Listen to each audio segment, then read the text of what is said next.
প্রস্তাবিত বাজেটে সামাজিক নিরাপত্তা খাতের বরাদ্দ অপর্যাপ্ত বলছেন অর্থ বিশ্লেষকরা।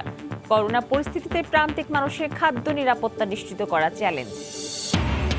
স্বাস্থ্য সুরক্ষা সামগ্রীর দাম কমানো প্রস্তাবকে স্বাগত জানিয়েছেন সাধারণ মানুষ। তবে ঘরবন্দি পরিস্থিতিতেও ইন্টারনেট সহ মোবাইল ফোনের খরচ বাড়ায় হতাশা। দেশে করোনায় আরও 37 জনের মৃত্যু, নতুন শনাক্ত 3187। সিলেটে বেড়েই চলেছে আক্রান্তের সংখ্যা। ঈদ কেনাকাটাকে দায়ী করছেন সংশ্লিষ্টরা। ঘরে ডেঙ্গু আর বাইরে করোনার ভয়, দুই আতঙ্কে দিন কাটছে মাদারীপুরবাসী। দীর্ঘদিন নর্দমা পরিষ্কার না করায় বাড়ছে মশার উপদ্রব। কার্যক্রম চালানোর দাবি পৌর মেয়রের। এবং মানব পাচারের নতুন রুটের সন্ধান শুধু লিবিয়ায় নয়, পাচার হয় স্পেনেও, জানালো সিআইডি।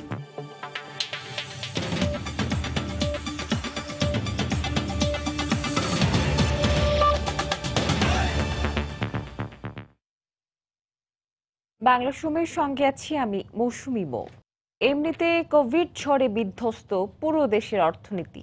এমন অবস্থায় 2020-21 অর্থ বছরের বাজেটে অর্থনৈতিক প্রবৃদ্ধির লক্ষ্যমাত্রা নির্ধারণ করা হয়েছে 8.2%। এমন অবস্থায় অর্থনীতি বিশ্লেষকরা বলছেন, সবার আগে দরকার দেশের প্রান্তিক মানুষের খাদ্য নিরাপত্তা ও করোনায় ক্ষতিগ্রস্তদের ন্যূনতম জীবনমান নিশ্চিত করা। শুভ খানের রিপোর্ট। করোনাকালে দারিদ্র্য, অতি দারিদ্র্য হার বাড়ছে, চাকরি হারাচ্ছে মানুষ, ঝুঁকিতে পড়ছে জীবন জীবিকা। ধারণা করা হচ্ছে করোনা ধাক্কায় দারিদ্র্যের হার 24.3% থেকে বেড়ে 40% ছাড়াবে। এমন বাস্তবতায় 2020-21 অর্থ বছরের প্রস্তাবিত বাজেটে 14,000 কোটি টাকা বাড়িয়ে সামাজিক সুরক্ষা খাতে বরাদ্দ দেওয়া হয়েছে 95,574 কোটি টাকা, যা জিডিপির 3%। যদিও এই বরাদ্দের বড় অংশ ব্যয় হবে সরকারি চাকরিজীবীদের পেনশন দিতে, আর পেনশন খরচ বাদ দিলে সামাজিক সুরক্ষায় খরচ জিডিপির 2% মতো। প্রস্তাবিত বাজেটে বয়স্ক ভাতা, বিধবা ও স্বামী পরিত্যক্তা এবং প্রতিবন্ধী এই 3 শ্রেণীতে মাত্র 11 লাখ মানুষ নতুন করে সামাজিক সুরক্ষার আওতায় আসবে। সামাজিক নিরাপত্তা খাতের মোট 1 কোটি ভাতাভোগীর 90%ই এই 3 শ্রেণীর আওতাভুক্ত, যারা মাসিক 500 থেকে 700 টাকা হারে ভাতা পান। তাই সামাজিক নিরাপত্তা খাতের বরাদ্দ ও উদ্যোগকে অপর্যাপ্ত বলছেন অর্থনীতি বিশ্লেষকরা। প্রবৃদ্ধিতে যারা সরাসরি অবদান রাখেন সেই শ্রমিকগুলা এই ফর্মাল সেক্টরে এবং ইনফর্মাল সেক্টরে, তারা যে জীবিকার সংকটে আছেন, অনেকেই ক্ষুধার সংকটে আছেন, তাদের পাশে আমরা কিভাবে দাঁড়াতে পারি। ঘূর্ণিঝড় আম্পানে ক্ষতিগ্রস্ত হয়েছে দক্ষিণাঞ্চলের ফসল ও চিংড়ি ঘের। এদিকে করোনায় সারা বিশ্বের খাদ্য নিরাপত্তা হুমকিতে পড়ার নানা হুঁশিয়ারিও আছে মাথার উপর। এমন অবস্থায় দেশের খাদ্য নিরাপত্তা নিশ্চিত করতে মনোযোগ দেওয়া জরুরি বলে মনে করেন বিশ্লেষকরা।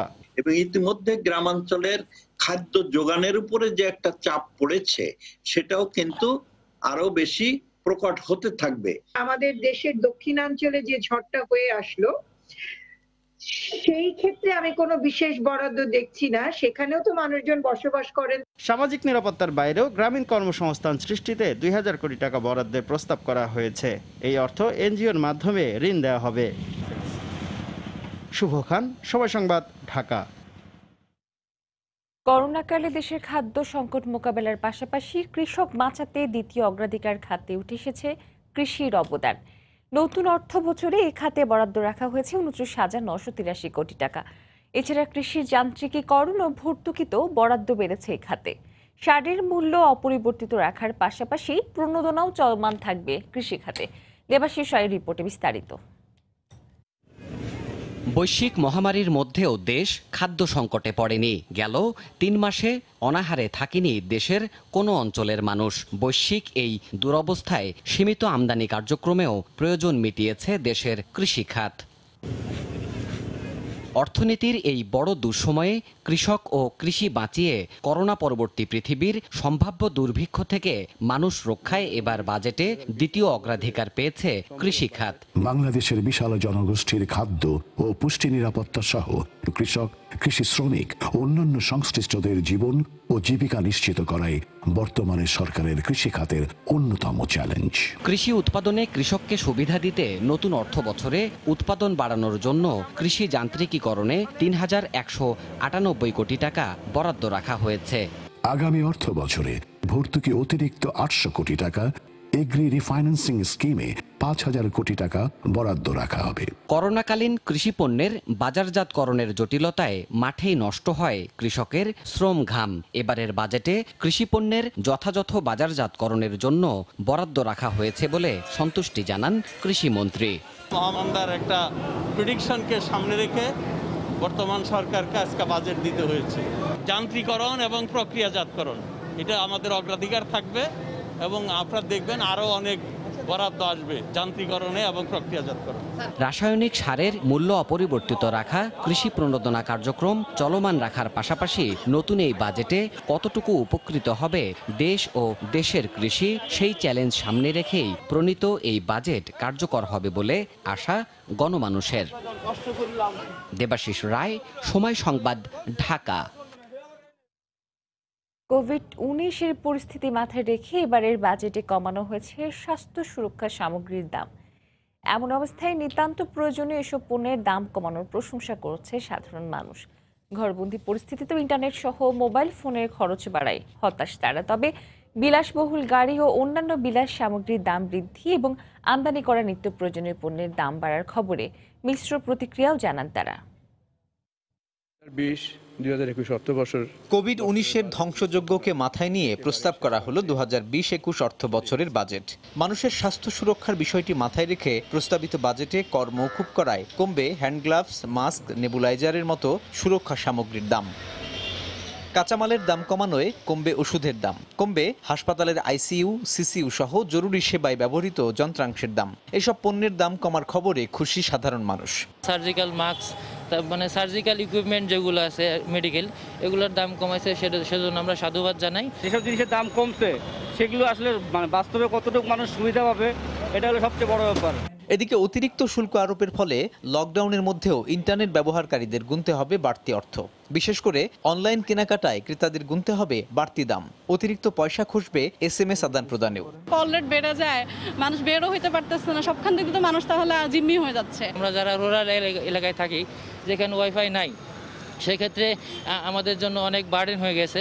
অন্যদিকে দেশীয় শিল্প সুরক্ষায় বিদেশ থেকে আমদানি করা বেশ কিছু পণ্যে শুল্ক আরোপের প্রস্তাব করা হয়েছে। তাই বাড়বে আমদানিকৃত প্যাকেটজাত তরল দুধ, গুঁড়ো দুধ ও দুগ্ধজাত পণ্য এবং জুসের দাম। বাড়বে আমদানি করা শিশু খাদ্যের দাম।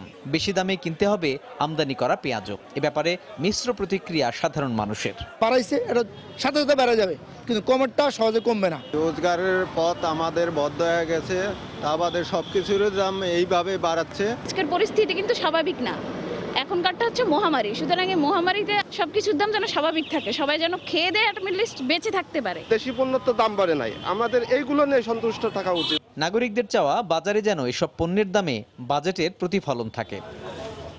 সাজিদ রাজু, সময় সংবাদ, ঢাকা। জাতীয় রাজস্ব আইনে চট্টগ্রাম গুরুত্বপূর্ণ ভূমিকা পালন করলেও অবকাঠামোগত সুযোগ সুবিধায় অনেকটা পিছিয়ে নগরী। নানা জটিলতা এবং সীমাবদ্ধতার কবলে পড়ে এখানকার অর্থনীতিও অনেকটা বিপর্যয়ের মুখে। তাই বন্দরের আধুনিকায়নের পাশাপাশি গার্মেন্টস শিল্পের বিকাশে প্রস্তাবিত বাজেটে বিশেষ বরাদ্দের দাবি স্থানীয় ব্যবসায়ীদের। সেই সঙ্গে করোনা পরিস্থিতি মোকাবেলায় দ্রুত অত্যাধুনিক চিকিৎসা ব্যবস্থা গড়ে তোলার তাগিদ সুশীল সমাজের। বিস্তারিত জানাচ্ছেন কমল দে।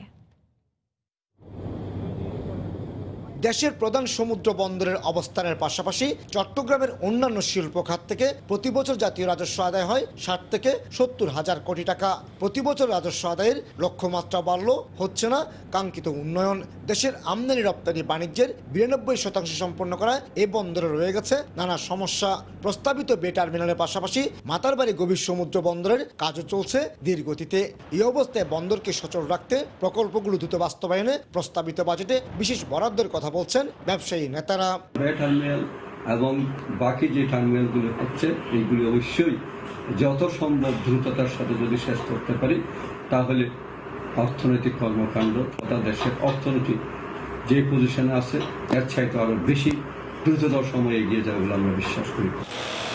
একসময় 1000-এর বেশি গার্মেন্টস কারখানার এই নগরীতে বর্তমানে চালু রয়েছে 300-এর কাছাকাছি। তাই ব্যাপক হারে কর্মসংস্থানের জন্য গার্মেন্টস শিল্পে প্রণোদনার দাবি গার্মেন্টস ব্যবসায়ীদের। যারা চট্টগ্রামে গার্মেন্টস কারখানা করবে তাদের জন্য বিশেষ প্রায়োরিটি দিয়ে করা, তাহলে আমাদের একটা জিনিস হবে কি, ঢাকা চট্টগ্রাম সড়কের উপর যে একটা বিশাল চাপ হয় সেটাও একটু কমবে এবং বন্দরের কাছে থাকলে পোশাক শিল্পগুলো তাদের সেবাটাও ভালোভাবে দিতে পারবে। তবে সব ছাপিয়ে জোরদার হচ্ছে চলমান করোনা সংকট শক্ত হাতে মোকাবেলার দাবি। প্রস্তাবিত বাজেটে করোনা পরিস্থিতির জন্য চট্টগ্রামে অত্যাধুনিক চিকিৎসা ব্যবস্থা গড়ে তোলার তাগিদ সুশীল সমাজের। করোনাকালে চট্টগ্রামের স্বাস্থ্য খাতের যে করুণ এবং অসহায় চিত্র প্রকট হয়ে দেখা দিয়েছে, সেটাকে কাটিয়ে ওঠার জন্য আমরা দাবি রাখবো। সরকারি স্বাস্থ্য খাতে স্বাধীনতার পর থেকে কোনো রকমের বিশেষায়িত হসপিটাল গড়ে তোলা হয়নি। ফলে আমি প্রত্যাশা করছি এই পরিস্থিতি মোকাবেলা করবার জন্য কিছু ইমিডিয়েট বাজেট ঘোষণা করে চট্টগ্রামবাসীর জন্য সেন্ট্রালাইজড অক্সিজেন যে প্ল্যান, সেটা বড় বড় হসপিটালগুলোকে সরকারি তরফে করে দিতে হবে।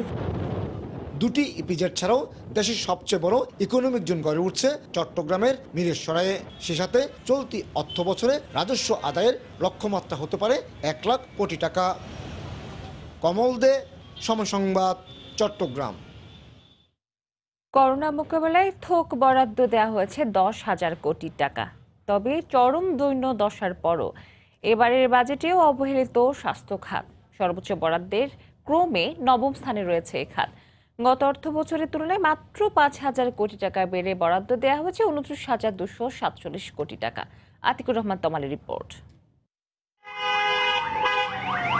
খোদ স্বাস্থ্য মন্ত্রণালয় থেকে সামান্য কিছু দূরে অবস্থিত বঙ্গবন্ধু শেখ মুজিব মেডিকেল বিশ্ববিদ্যালয়। দেশের স্বনামধন্য এই মেডিকেলে করোনার নমুনা দিতে দিনের পর দিন অপেক্ষা করতে হয় শত শত রোগীকে।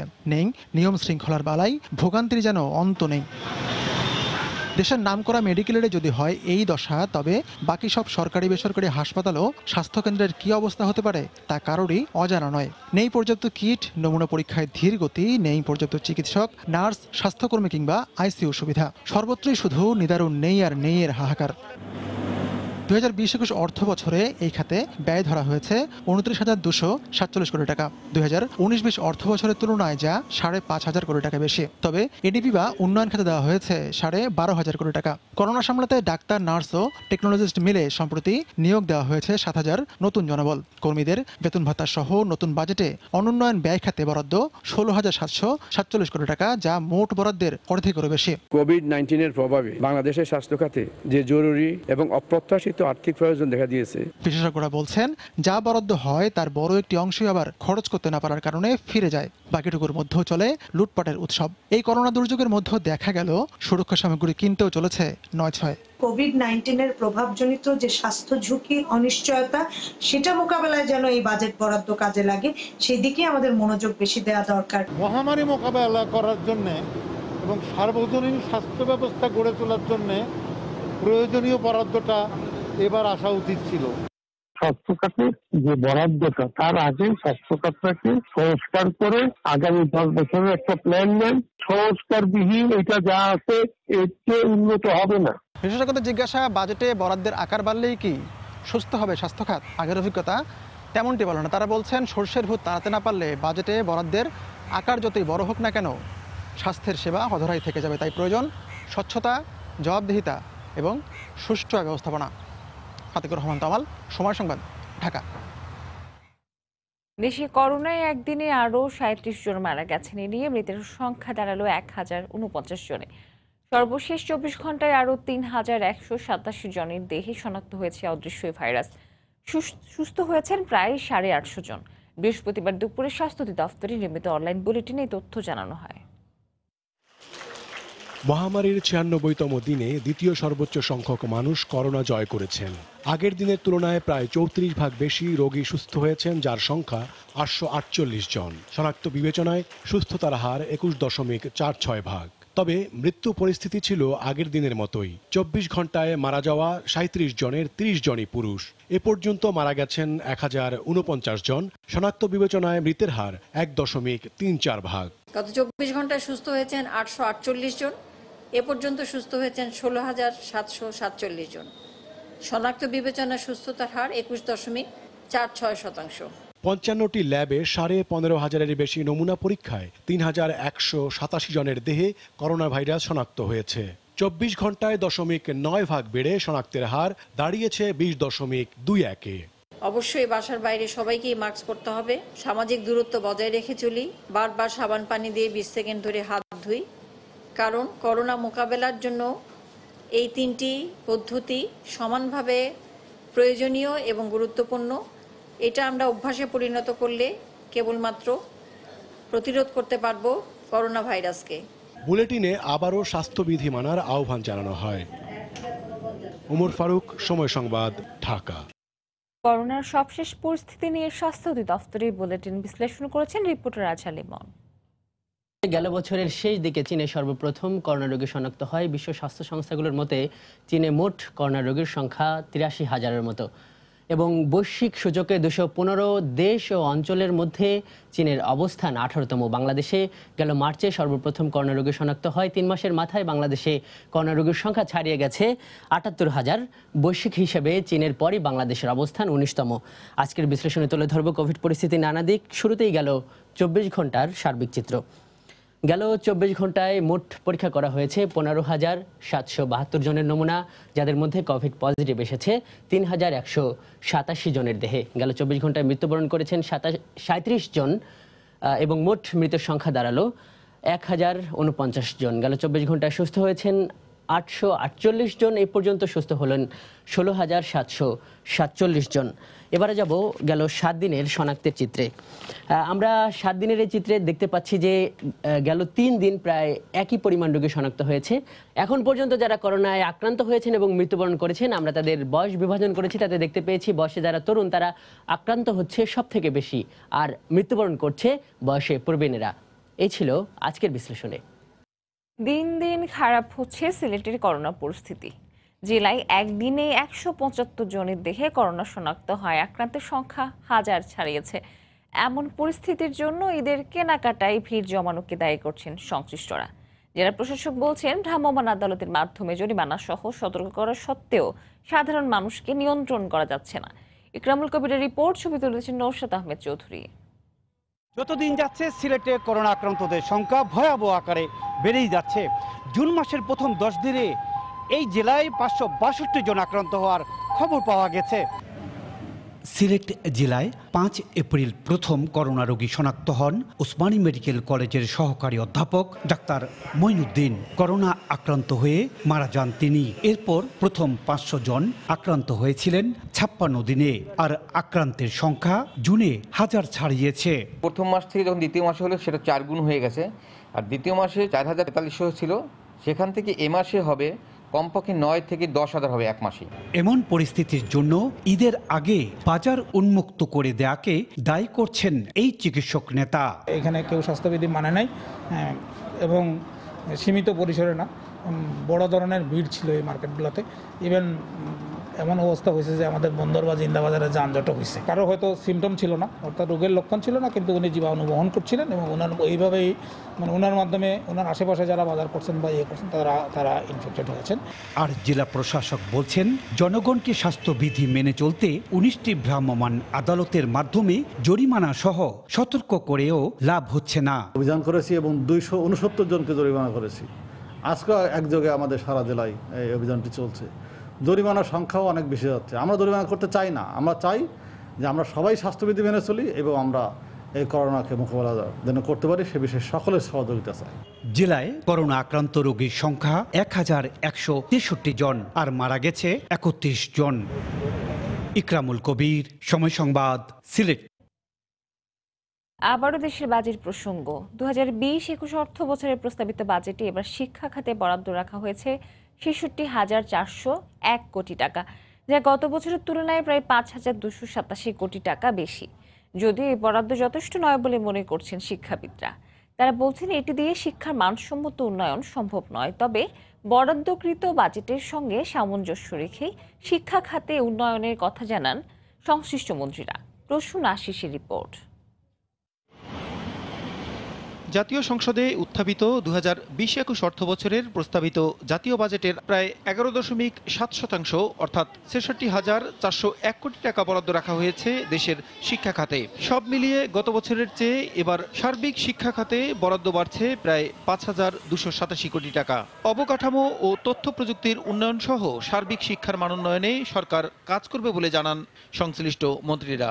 শিক্ষক প্রশিক্ষণ, আইসিটি বিষয়গুলো প্রশিক্ষণ, মানসম্মত শিক্ষার দিকে আমরা বেশি চিন্তা ভাবনা, ঘরে বসে রেখেও যেন ছেলেপেলেদেরকে আমরা ভালো পড়াশোনাটা দিতে পারি। জাতিসংঘের শিক্ষা বিজ্ঞান ও সংস্কৃতি সংস্থা ইউনেস্কোর শর্ত অনুসারে একটি দেশের মানসম্মত শিক্ষার জন্য মূল বাজেটের প্রায় 20% বরাদ্দ থাকার কথা। সে হিসেবে এ খাতে বাজেটের মাত্র 11.7% বরাদ্দ যথেষ্ট নয় বলে মনে করছেন শিক্ষাবিদরা।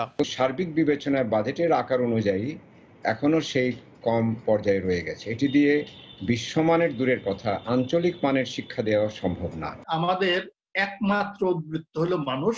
তাকে যদি শিক্ষা দীক্ষা দক্ষতা দিয়ে মানব সম্পদে রূপান্তর করতে পারি, তাহলে আমাদের যে স্বপ্ন মধ্যম আয়ের দেশ, উচ্চ আয়ের দেশ, সেটা কিন্তু আমরা স্পর্শ করতে পারবো। তাদের মতে বর্তমান পরিস্থিতিতে ডিজিটাল শিক্ষা ব্যবস্থা ও উচ্চশিক্ষায় গবেষণাকে গুরুত্ব দিয়ে শিক্ষা খাতে অর্থায়ন বাড়ানো দরকার। শিক্ষার্থীর জন্য ডিজিটাল ব্যবস্থাগুলি সহজলভ্য না করলে এবং তাদের সাধ্যের ভিতরে না থাকলে একটা ডিজিটাল বৈষম্য সৃষ্টি হয়ে যায়। কোভিড-19 এর জন্য আমরা একটা অসাধারণ নতুন সংস্কৃতিতে প্রবেশ করছি।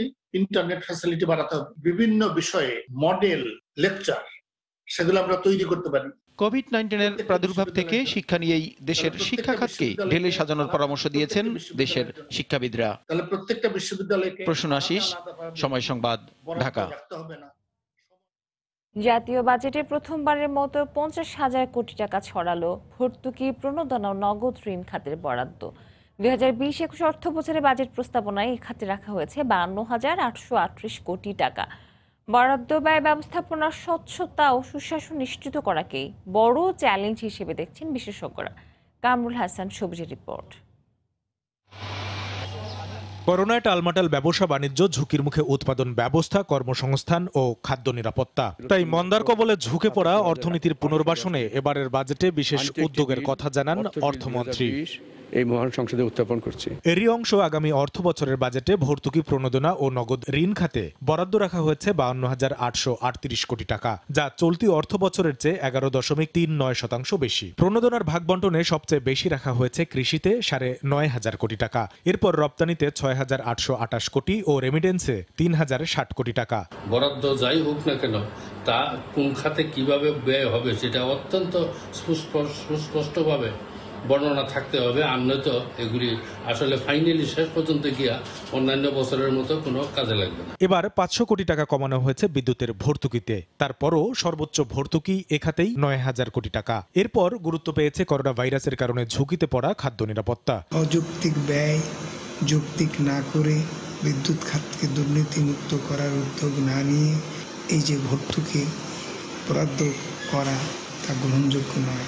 এবার বাজেটে নগদ ঋণ খাতে বরাদ্দ রাখা হয়েছে 6,000 কোটি টাকা। কর্মসংস্থান ও দক্ষতার উন্নয়নে সুবিধা দেওয়া হবে তথ্য প্রযুক্তি খাতে। বিশেষ গুরুত্ব দেওয়া হয়েছে জিডিপির প্রায় 25% যোগান দেয়া এসএমই খাতে। এসএমই থেকেই আবার কিন্তু আমাদেরকে ঘুরে দাঁড়াতে হবে, সেই জন্য এসএমই যাতে এই সুবিধাটা ভোগ করতে পারে, আমরা বিসিসিআই থেকে সেই চেষ্টাটাই করছি। এবারের বাজেটে থোক বরাদ্দের 16,000 কোটি টাকার মধ্যে করোনা পরবর্তী ধাক্কা সামলাতেই ব্যয় করা হবে 10,000 কোটি টাকা। মাননীয় স্পিকার, এবার আমি কামরুল হাসান সবুজ, সময় সংবাদ, ঢাকা। বাংলার সময় আরো থাকছে। চট্টগ্রামের সেনাবাহিনীর 1 মিনিটের বাজার থেকে 1100 গৃহকর্মী এবং রিকশা চালককে খাদ্য সহায়তা। বিভিন্ন স্থানে বিনামূল্যে চিকিৎসা সেবা দেওয়া হলো অন্তঃসত্ত্বা নারীদের।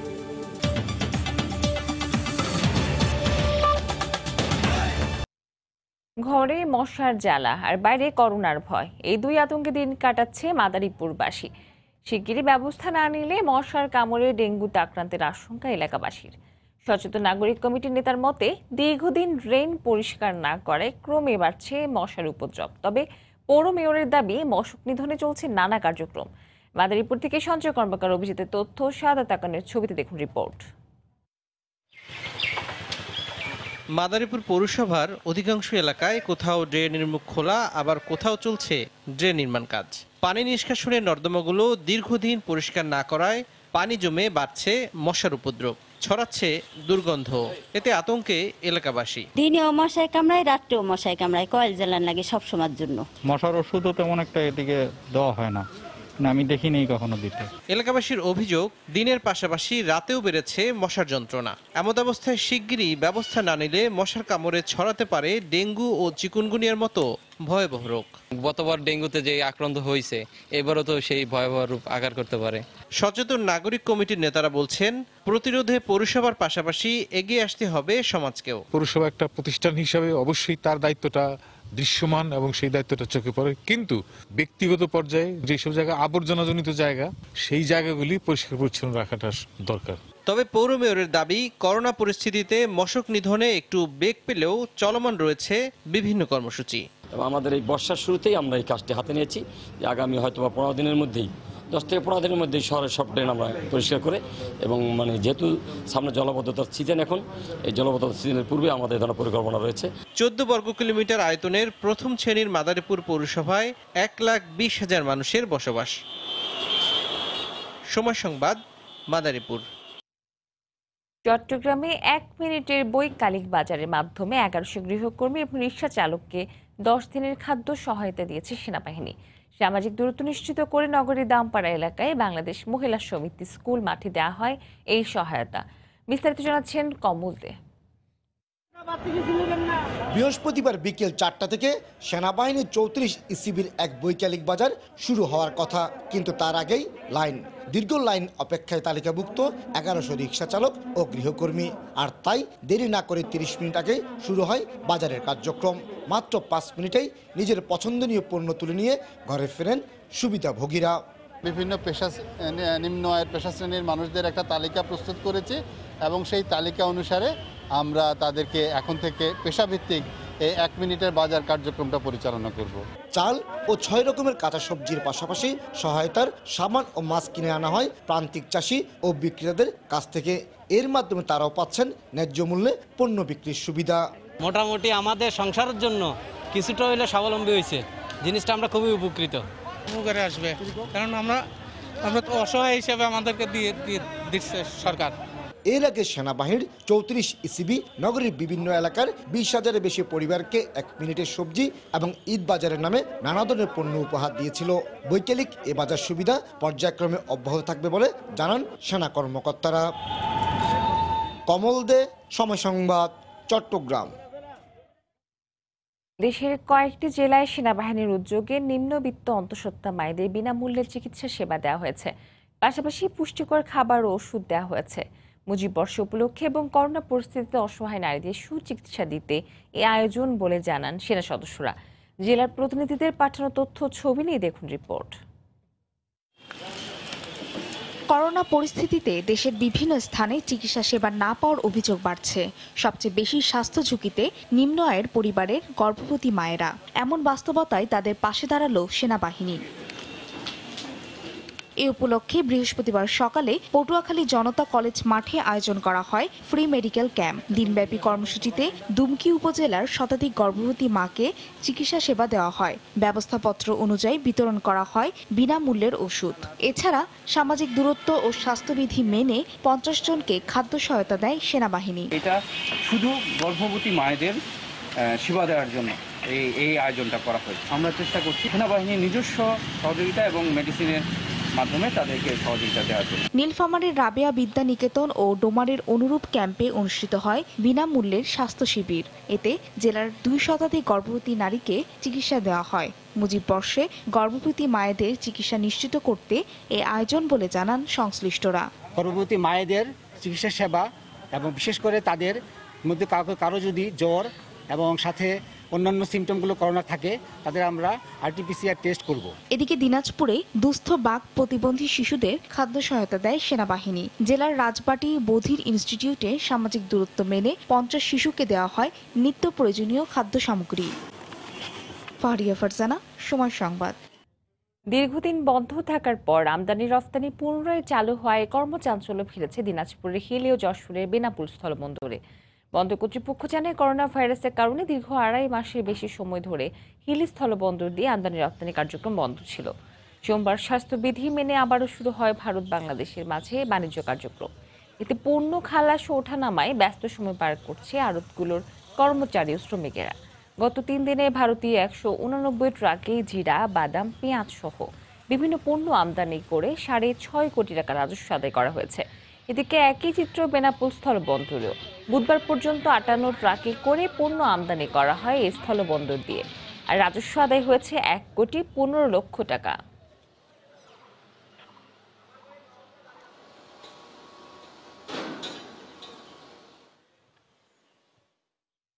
করোনা পরিস্থিতিতে প্রায় 3 মাস বন্ধ থাকার পর স্বাস্থ্যবিধি মেনে আবার চালু হলো যশোর ঢাকা রুটে বিমান চলাচল।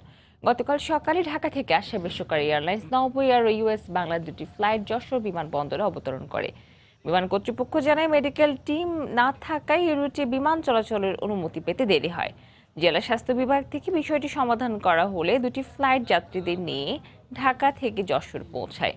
স্বাস্থ্যবিধি ও শারীরিক দূরত্ব সঠিকভাবে মানা হচ্ছে বলেও জানান যাত্রীরা।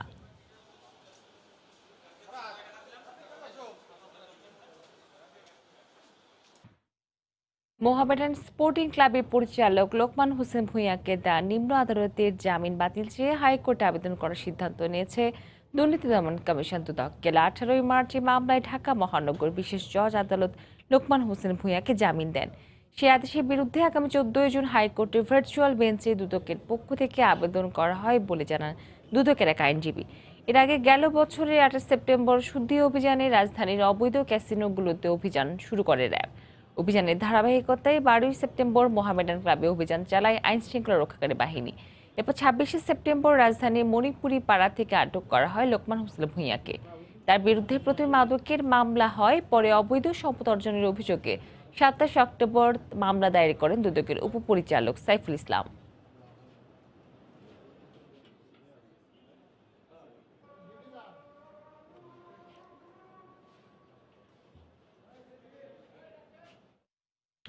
বাংলা সময়ের শীর্ষ সংবাদ জানিয়ে দিচ্ছি আরেকবার। প্রস্তাবিত বাজেটে সামাজিক নিরাপত্তা খাতের বরাদ্দ অপর্যাপ্ত বলছেন অর্থনীতি বিশ্লেষকরা। করোনা পরিস্থিতিতে প্রান্তিক মানুষের খাদ্য নিরাপত্তা নিশ্চিত করা চ্যালেঞ্জ। স্বাস্থ্য সুরক্ষা সামগ্রীর দাম কমানোর প্রস্তাবকে স্বাগত জানিয়েছেন সাধারণ মানুষ, তবে ঘর বন্দি পরিস্থিতিতেও ইন্টারনেট সহ মোবাইল ফোনের খরচ বাড়ায় হতাশা। দেশে করোনায় আরও 37 জনের মৃত্যু, নতুন শনাক্ত 3187। সিলেটে বেড়েই চলেছে আক্রান্তের সংখ্যা। ঈদ কেনাকাটাকে দায়ী করছেন সংশ্লিষ্টরা। ঘরে ডেঙ্গু আর বাইরে করোনার ভয়, দুই আতঙ্কে দিন কাটছে মাদারীপুরবাসীর। দীর্ঘদিন নর্দমা পরিষ্কার না করায় বাড়ছে মশার উপদ্রব, কার্যক্রম চালানোর দাবি পৌর মেয়রের।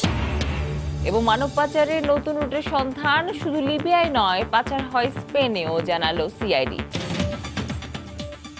এ ছিল বাংলার সময়ে। যে কোনো খবর পেতে ভিজিট করুন সময়.news.tv। আপনার মোবাইলে সময় সংবাদ দেখতেও সকল খবর পেতে ডাউনলোড করুন সময় অ্যাপ, আর সঙ্গে থাকুন সময়ে।